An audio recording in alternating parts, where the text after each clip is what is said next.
it was like growing up with your siblings, if any, and all that. But did you know he's Augustus? Oh, did you study literature? That's his name. No, that's my name. No, I get that. But did you study literature? No, why?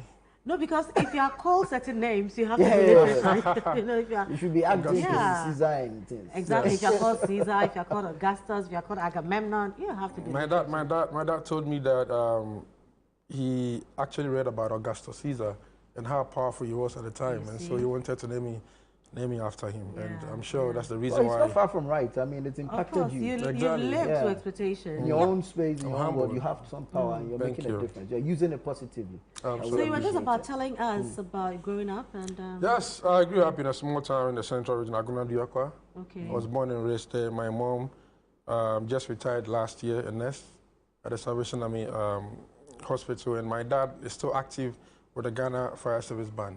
Okay. So the fire service headquarters, my dad is there.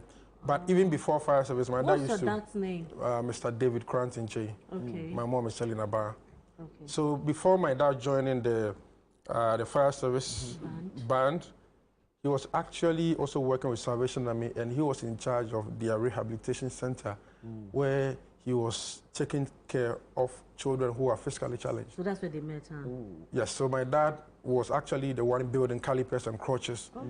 for children who are disabled. So I grew up playing with these children that most of my friends didn't want to relate to. And so my environment contributed to me doing what I do today, because I will close from school and I'll play with children with cerebral palsy, you know, physically challenged. I'll help them put their wheelchairs, play with them all over the place. But so why? I don't know. I mean, I had a soft spot for children who are physically challenged and anything related to humanity. I just didn't want to just do anything else, but just be part of them. So I closed from school, my friends will be playing, but I will be with children who are suffering with cerebral palsy, physically challenged.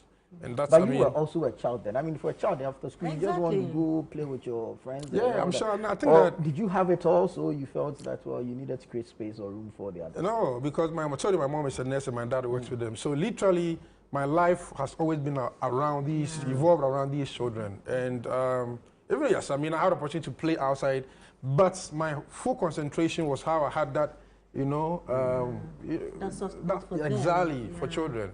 And it has transmitted in all my doings, even till now. You Tell know, us about your education. so I went to, my mom told me one thing, that when my granddad was coming to die, he told her that, I want you to take your children to